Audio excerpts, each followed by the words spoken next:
കഷ്ടമാ. നടക്കാൻ തുടങ്ങിയിട്ടും എല്ലാവരെയും പോലെ നടക്കാൻ ആ പാവത്തിന് പറ്റുന്നില്ല.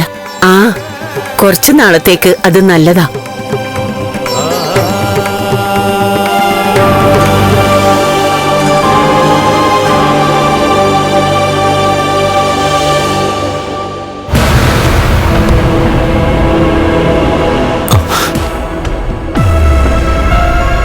എന്തായാലും ഓപ്പസേ, അത് ഡോക്ടർ ഒരു പ്രതീക്ഷ ഉണ്ടെന്നും പറയുന്നില്ല സാറേ. ഞാൻ ആകെ തകർന്നു നിൽക്കുക. അമ്പലത്തിൽ പോയപ്പോ മഞ്ജുനൊപ്പം മഹി വന്നിരുന്നു. സംഭവങ്ങൾ പറഞ്ഞോ? കുഴപ്പമില്ലെന്നാ പറഞ്ഞത്. എങ്കിലും അമ്പലത്തിൽ ഞാൻ ശയനപ്രദക്ഷിണം നടത്തുന്നത് അയാൾ കണ്ടു. അതുകൊണ്ട് നല്ല സംശയത്തോടെ പോയിരിക്കുന്നേ. അതുമാത്രമല്ല, അതിനുമുമ്പ് മറ്റു രണ്ടുപേരും അവിടെ വന്നിരുന്നു. ആ പ്രതാപനും അയാളുടെ അമ്മയും. നമ്മുടെ എല്ലാം നാശത്തിന് വേണ്ടി പ്രാർത്ഥിക്കാനായിരിക്കും അയാളും അയാളുടെ അമ്മയും കൂടി അവിടെ വന്നത്. എന്നിട്ട് സാറിനെ അവർ കണ്ടോ? ഭാഗ്യത്തിന് കണ്ടില്ല. എല്ലാരും മനസ്സറിഞ്ഞ് പ്രാർത്ഥിച്ചിട്ടുണ്ട്. അതിന്റെ ഫലം കിട്ടാതിരിക്കില്ല. അവൻ ഇതുവരെ ബോധം വന്നില്ലെന്നാ ഇടയ്ക്കൊരു സിസ്റ്റർ ഇറങ്ങിപ്പോയപ്പോ പറഞ്ഞത്. അതുപോലായിരുന്നു മാർക്കോയെ മേഘൻ വണ്ടി ഇടിച്ച് വീഴ്ത്തിയത്. അതിനുശേഷം കഴുത്ത് പിടിച്ചു ഞെരിച്ച് കൊല്ലാനും നോക്കിയല്ലോ. ഏത് ഗ്രഹണ സമയത്താണോ എന്തോ എനിക്ക് അവനൊപ്പം വരാൻ തോന്നാതിരുന്നത്. അതുകൊണ്ടും പ്രയോജനം ഉണ്ടാവില്ല എന്ന് ഞാൻ പറഞ്ഞല്ലോ ലോപ്പസേ. മാർക്കോ മുന്നിൽ പോയത് തന്നെയാ എല്ലാത്തിനും കാരണം.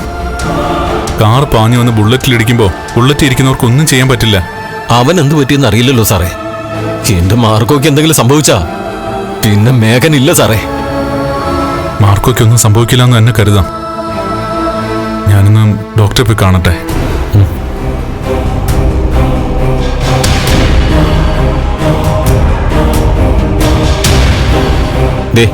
കണ്ണ സാറിനോട് ഞാൻ പറഞ്ഞില്ലെന്നേ ഉള്ളൂ. ഡോക്ടർ ഇപ്പൊ കണ്ടപ്പോ വലിയ പ്രയാസമാണെന്നും പ്രതീക്ഷ വേണ്ടെന്നും ആ പറഞ്ഞത്.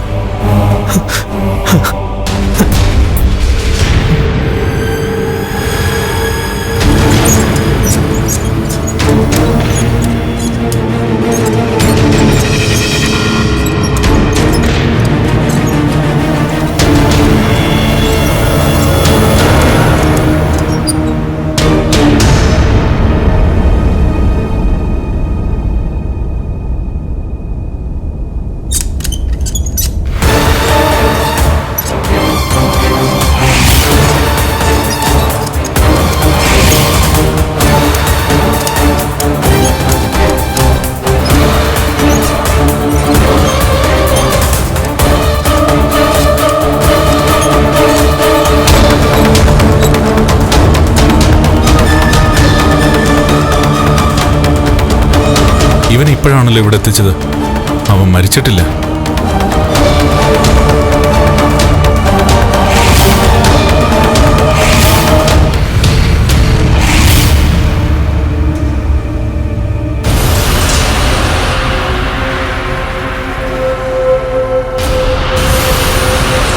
ഞങ്ങളെ കൊണ്ട് കഴിയാവുന്ന രീതിയിലൊക്കെ എല്ലാം ചെയ്യുന്നുണ്ട്. ചിലപ്പോൾ കുറച്ച് ബ്ലഡ് കൂടി വേണ്ടി വന്നേക്കും. ഒരു 2-3 പേരെങ്കിലും അറേഞ്ച് ചെയ്ത് വെച്ചേക്കണം. അത് എത്ര പേരെ വേണമെങ്കിലും കൊണ്ടുവരാൻ ഡോക്ടർ. എങ്ങനെയെങ്കിലും മാർക്കോ ഇന്ന് റിക്കവറായി വന്നാൽ മതിയായിരുന്നു. ഞാൻ പറഞ്ഞല്ലോ, വീഴ്ചയിൽ തലയ്ക്ക് കാര്യമായ തകരാറ് സംഭവിച്ചിട്ടുണ്ട്. പക്ഷേ അതിനേക്കാളും ഗുരുതരമാണ് ഹാർട്ടിൻ്റെ അവസ്ഥ. ശരീരത്തിൽ പ്രത്യേകിച്ച് മുറിവുകളൊന്നും ഇല്ലെങ്കിലും വീഴ്ചയുടെ ആഘാതത്തിൽ ഹാർട്ടിനും ലിവറിനും ഒക്കെ തകരാറ് സംഭവിച്ചിട്ടുണ്ട്. ഇഞ്ചുറി സംഭവിച്ചിട്ടുണ്ട്.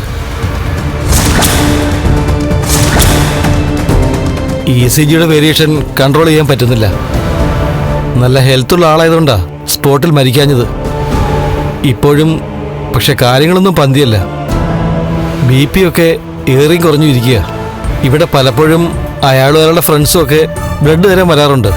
അതുകൊണ്ട് തന്നെ അയാൾക്കൊരു എക്സ്ട്രാ കെയറാണ് ഞങ്ങളൊക്കെ കൊടുക്കുന്നത്. സാമൂഹ്യ വിരുദ്ധർക്ക് മാത്രമാണ് മാർക്കോ ശത്രു.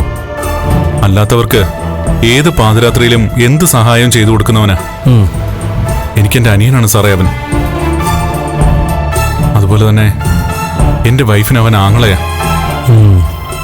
ഞങ്ങളെ ഒരുപാട് തവണ അപകടത്തിൽ നിന്ന് രക്ഷിച്ചിട്ടുണ്ട് അവൻ. അതൊക്കെ നമ്മളെക്കാൾ കൂടുതൽ മുകളിലിരിക്കുന്ന ശക്തിക്ക് അറിയാലോ. ആ ശക്തിയുടെ ഇടപെടലുണ്ടെങ്കിൽ അയാൾ ജീവിതത്തിലേക്ക് തിരിച്ചു വരും. എങ്കിലും അതെപ്പോഴെന്ന് പറയാൻ പറ്റാത്ത അവസ്ഥയില. എന്തായാലും ഒരുപാട് ദിവസം അയാൾക്കിവിടെ കിടക്കേണ്ടി വരും. അതിനുവേണ്ടി എത്ര പണം ചെലവായാലും കുഴപ്പമില്ല ഡോക്ടറെ. അവനെ ഞങ്ങൾക്ക് തിരിച്ചു കിട്ടണം.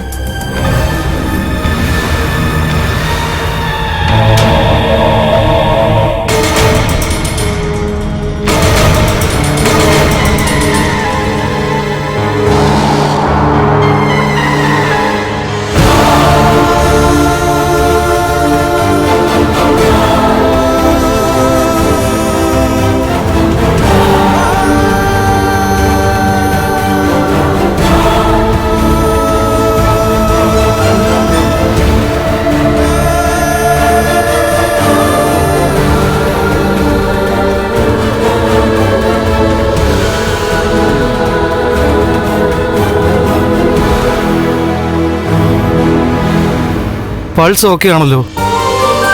അതെ ഡോക്ടർ, ഓക്കെയാണ്. ആ, നിനക്ക് ബോധം വീണോ? എനിക്ക് ഒരു കുഴപ്പമില്ല ഡോക്ടറെ, ഇപ്പൊ ഞാൻ ഓക്കെയാണ്. എനിക്കിത് വിശ്വസിക്കാൻ പറ്റുന്നില്ല. കുറച്ച് മുൻപ് വരെ നീ രക്ഷപ്പെടുമെന്ന് പോലും എനിക്കാരോടും തറപ്പിച്ച് പറയാൻ പറ്റാത്ത അവസ്ഥയായിരുന്നു. ഇപ്പൊ നിന്റെ പൾസെല്ലാം നോർമൽ ആണല്ലോ. പാമ്പിനെ പോലെയാണ് സാർ ഞാൻ. വാല് മുറിഞ്ഞില്ലെങ്കിൽ ജീവൻ വെച്ച് വരും.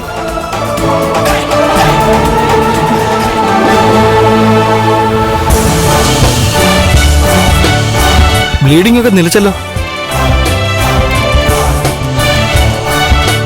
അങ്ങനെ ഒരിക്കലും സംഭവിക്കേണ്ടതല്ല. ഈ അടുത്തൊന്നും ഒരു ആക്സിഡന്റ് കേസ് ഇത്രയും സീരിയസ് ആയി ഞാൻ അറ്റൻഡ് ചെയ്തിട്ടില്ല. അത്രയും ക്രിട്ടിക്കലായിരുന്നു മാർക്കോ നിന്റെ കണ്ടീഷൻ. ദേ, ഇപ്പൊ പുറത്ത് നിൽക്കുന്ന കണ്ണനോട് സംസാരിച്ചപ്പോ പോലും ഞാൻ അതേപ്പറ്റി പറഞ്ഞതേ ഉള്ളൂ. എനിക്കിപ്പോ നല്ല ആശ്വാസമുണ്ട് ഡോക്ടറെ. കണ്ണൻ സാറിന് കുഴപ്പമൊന്നുമില്ലല്ലോ? ഏയ്, ഒരു കുഴപ്പമില്ല. അയാളുള്ളതുകൊണ്ടാണ് നീ പെട്ടെന്ന് ഇവിടെ എത്തിയത്. നിനക്കിപ്പോ ശ്വാസം എടുക്കാൻ ബുദ്ധിമുട്ടൊന്നുമില്ലല്ലോ? ഒരു ബുദ്ധിമുട്ടുമില്ല. ദേ, ഡോക്ടറെ നോക്ക്.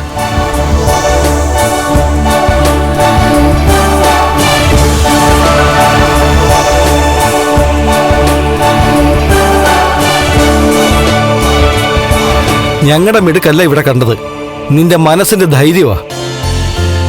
ഞാനൊരു പരലോകത്തേക്ക് പോയിട്ടാ ഡോക്ടറെ വന്നത്. അതെ, ഏതോ ഒരു ലോകത്തൂടെ ഒഴുകി നടക്കുന്ന പോലെയൊക്കെ എനിക്ക് തോന്നി. അതായിരിക്കും ചിലപ്പോ മരണത്തിന് ശേഷമുള്ള ലോകം. എന്തായാലും ഇനി പെട്ടെന്ന് അങ്ങോട്ട് പോയില്ല. അതെ, അമിത ആത്മവിശ്വാസമൊന്നും വേണ്ട. ഞാൻ ഒന്നുകൂടി ഒന്ന് ഒബ്സർവ് ചെയ്യട്ടെ.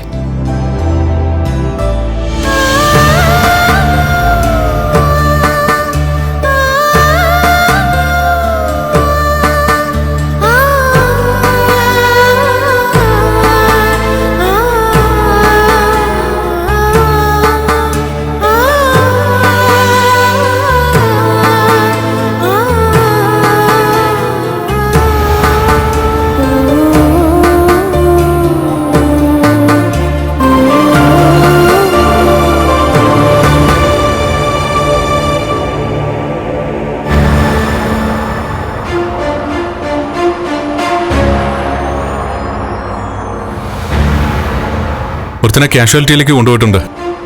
അവനും സീരിയസ് ആണെന്ന് അറിഞ്ഞത്. ആ മേഘനെ. അവനെ ഇങ്ങോട്ട് കൊണ്ടുവന്നോ? ഞാൻ ഡോക്ടറെ കണ്ടിട്ട് അങ്ങോട്ടാ പോയത്. അപകടം നടന്ന സ്ഥലത്തിനടുത്തുള്ള ഏതോ ഹോസ്പിറ്റലിലേക്ക് കൊണ്ടുപോയി. അവരുടെ കയ്യിൽ നിൽക്കാത്തോണ്ടാ ഇങ്ങോട്ടേക്ക് കൊണ്ടുവന്നേ. ബോധമില്ലെന്നാ അറിഞ്ഞത്. ഉടനെ അവനെ ഓപ്പറേഷൻ തിയേറ്ററിൽ കയറ്റും. അവൻ ചത്തില്ലല്ലേ? അവന് ബോധം വന്നു കഴിഞ്ഞാൽ ആരോടെങ്കിലും അവൻ പറയും എനിക്ക് വീൽ ചെയറിന്റെ സഹായം വേണ്ടെന്ന്. എന്തായാലും മാർക്കോയ്ക്കൊപ്പം ഞാനിവിടെ കുറച്ച് ദിവസം കാണുമല്ലോ സാറേ. എന്ന് മാത്രമല്ല, ഞങ്ങളുടെ കൂട്ടുകാർ ഒരുപാട് പേര് വന്നും പോയി ഇരിക്കും. അതിനിടയിൽ അവന്റെ കാര്യത്തിൽ ഞങ്ങളൊരു തീരുമാനം ഉണ്ടായിക്കോളാം. അല്ല സാറേ, ഡോക്ടർ എന്താ പറഞ്ഞത്? ഇപ്പൊ അകത്തോട്ട് പോയായിരുന്നു. ഞാൻ ചോദിച്ചപ്പോ എല്ലാം സാറിനോട് പറഞ്ഞു എന്നാ പറഞ്ഞത്. പ്രതീക്ഷയ്ക്ക് വക തരുന്ന രീതിയിലൊന്നും അദ്ദേഹം പറഞ്ഞില്ലല്ലോ ലോപ്പസേ. എന്റെ സാറേ, അവനൊരിക്കലും ഇങ്ങനൊരു വിധി വരാൻ പാടില്ലായിരുന്നു. അവൻ എന്തെങ്കിലും സംഭവിച്ച പിന്നെ ചങ്ക് പറിച്ചെടുത്തതുപോലെയാ സാറേ. പിന്നെ ജീവിക്കണോ മരിക്കണോന്ന് തീരുമാനിക്കേണ്ടി വരും. സംഭവിക്കില്ല എന്ന് കരുതാൻ ലോപ്പസേ.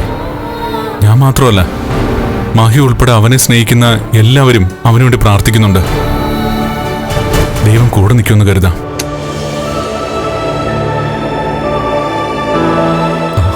Sir, doctor. എന്തായി സർ? ഞങ്ങൾ ഡോക്ടർമാര് ചില ആൾക്കാർ മരണത്തിൽ നിന്ന് തിരിച്ചു വരുമ്പോൾ മിറാക്കിൾ എന്ന് പറയാറില്ലേ, അങ്ങനെ പറയേണ്ട അവസ്ഥയില്ല ഞാനിപ്പോ. കുറച്ചു മുമ്പ് ഞാൻ കണ്ണനോട് സംസാരിക്കുമ്പോൾ എനിക്കൊരു പ്രതീക്ഷയില്ലായിരുന്നു. ഇപ്പൊ പിന്നെ അങ്ങനെയല്ല കാര്യങ്ങള്. BP ഒക്കെ നോർമലായി. അയാൾ കണ്ണു തുറന്നു, സംസാരിച്ചു.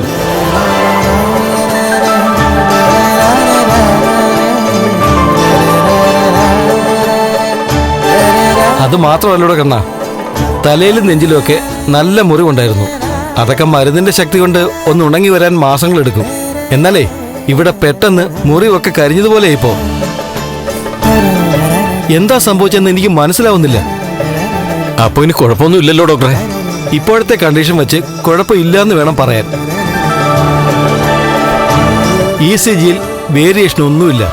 പൾസ് ഒക്കെ നോർമലാ. BP അതുപോലെ തന്നെ. പിന്നെ അയാൾ സംസാരിച്ചത് കൊണ്ട് ഇനിയിപ്പോ ഒരു കാര്യം ഉറപ്പാക്കാം, ഹെഡ് ഇഞ്ചുറിയിൽ ഓർമ്മശക്തി ഒന്നും പോയിട്ടില്ല.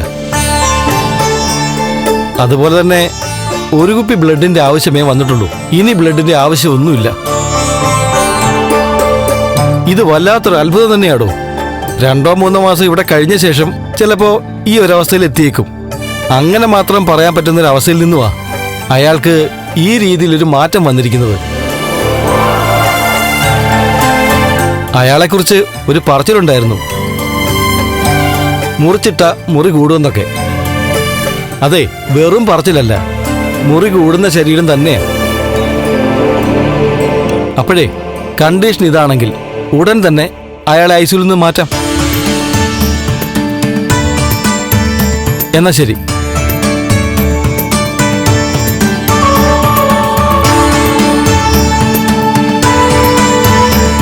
സാറും ചേച്ചിയൊക്കെ പോയ അമ്പലം ഉണ്ടല്ലോ, അവിടെ വീണ്ടും പോണം സാറേ.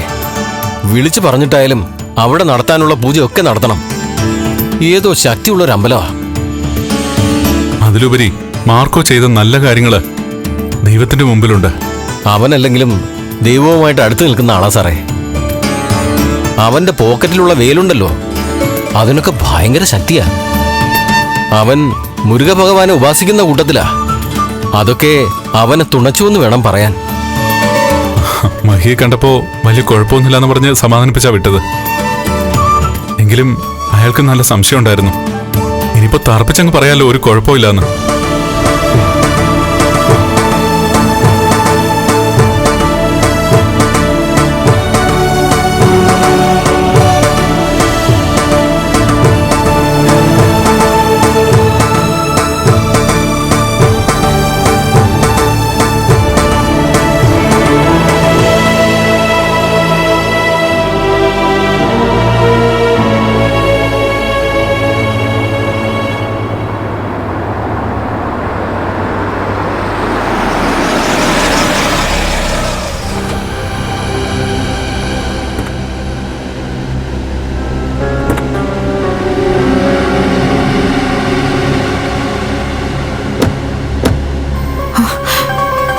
എന്തായി? ക്ഷേത്രത്തിൽ പോയതുകൊണ്ട് കണ്ണേട്ടനെ കാണാൻ പറ്റി. കണ്ണേട്ടനെയോ? കണ്ണേട്ട ഹോസ്പിറ്റലിൽ നിന്ന് അങ്ങോട്ട് വന്നോ? മാർക്കോയ്ക്ക് വേണ്ടി പ്രാർത്ഥിക്കാനാ വന്നത്. നടന്ന സംഭവങ്ങൾ കണ്ണേട്ടൻ പറഞ്ഞത് കേട്ടിട്ട് ഞെട്ടിപ്പോയി. ഇപ്പോ മാർക്കോയ്ക്ക് കുഴപ്പമൊന്നുമില്ലെന്ന് പറഞ്ഞെങ്കിലും കുറച്ച് സീരിയസ് ആണെന്ന് എനിക്ക് തോന്നുന്നത്. എന്താ മഹി ഉണ്ടായത്? കണ്ണേട്ടൻ നടന്നു തുടങ്ങിയെന്ന് മേഘൻ അറിഞ്ഞു. എങ്ങനെ അറിഞ്ഞെന്നോ എവിടെ നിന്ന് അറിഞ്ഞെന്നോ അറിയില്ല. ആ ഷോക്കില് കണ്ണേട്ടനെ അപകടപ്പെടുത്താനായിട്ടാ അവൻ കൂട്ടിക്കൊണ്ടു പോയത്. അയ്യോ, എന്നിട്ട്? ബാക്കിയൊക്കെ ഞാൻ പറയാം. ലേഖ വാ. ഞാൻ സാഗരനെ വിളിച്ച് വിവരം പറയാം.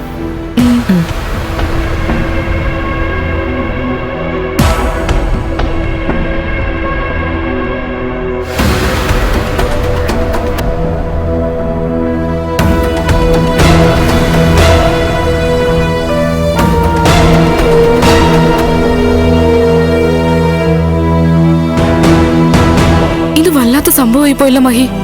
ഭാഗ്യം കൊണ്ടാ കണ്ണേട്ടൻ രക്ഷപ്പെട്ടത്.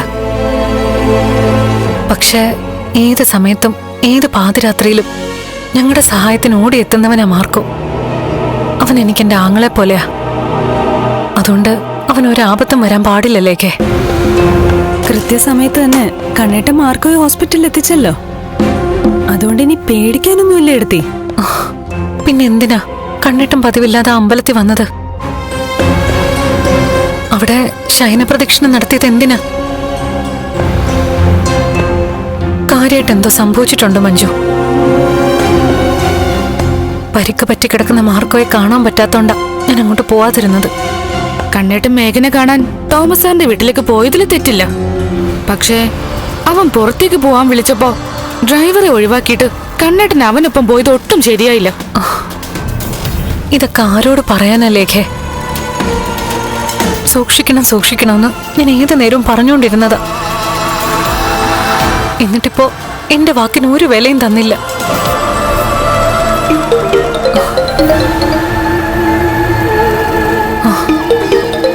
കണ്ണേട്ടനാ.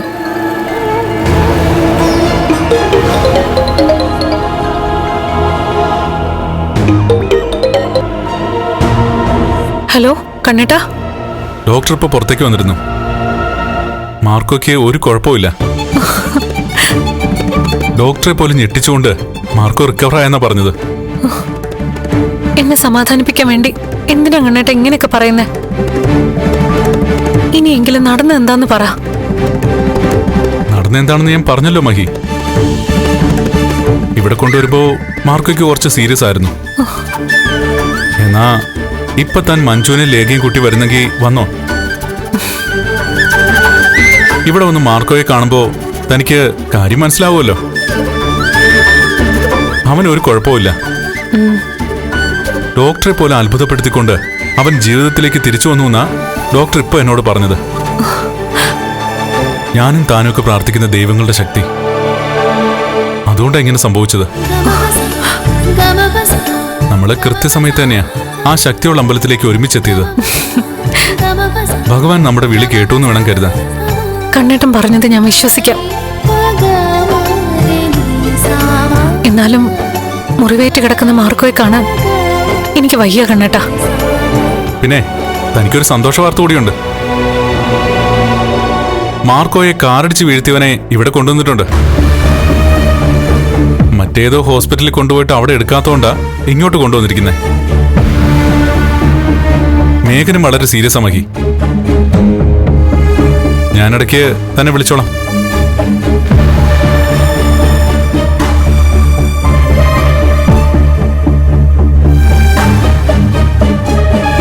മാർക്കോ റിക്കവറായെന്നാ കണ്ണേട്ടൻ പറയുന്നത്. അതെത്രത്തോളം സത്യമാണെന്നറിയില്ല.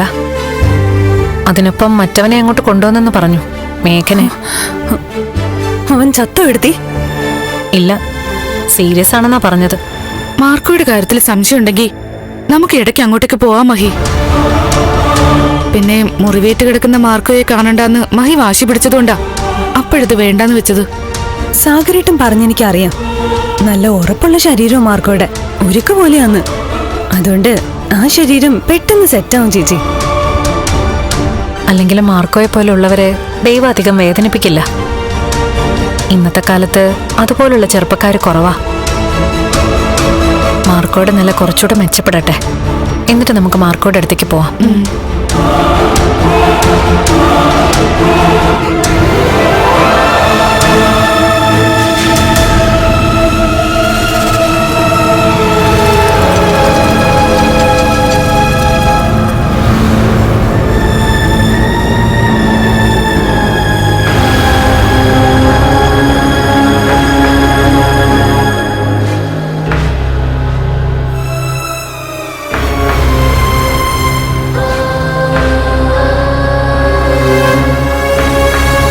സാറേ, അവന്റെ തലയിൽ പാറക്കല്ലെടുത്തിട്ടപ്പോ ഒന്നുകൂടെ എടുത്തിടേണ്ടതായിരുന്നു.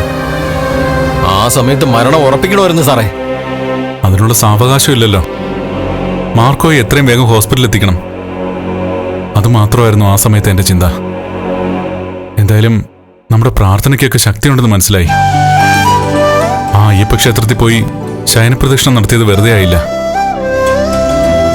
അതുപോലെ തന്നെ മഹിയും മഞ്ജു ഒക്കെ അവിടേക്ക് വന്നത് മാർക്കോയ്ക്ക് വേണ്ടിയിട്ട് പ്രാർത്ഥിക്കാനാ. എല്ലാവരുടെയും വിളി ഭഗവാൻ കേട്ടു. അല്ലെങ്കിലും അയ്യപ്പസ്വാമിയും ഞാനും തമ്മിലൊരു കണക്ഷനുണ്ട്. സ്വാമി കയ്യിലിരിക്കുമ്പോഴാ എനിക്ക് വലിയൊരു ആക്സിഡന്റ് ഉണ്ടായത്. എന്റെ അച്ഛൻ പോയതും ആ ആക്സിഡന്റില്ല. എങ്കിലും പിന്നീട് അതിനുള്ള പരിഹാരവും സ്വാമി തന്നെ കണ്ടെത്തി.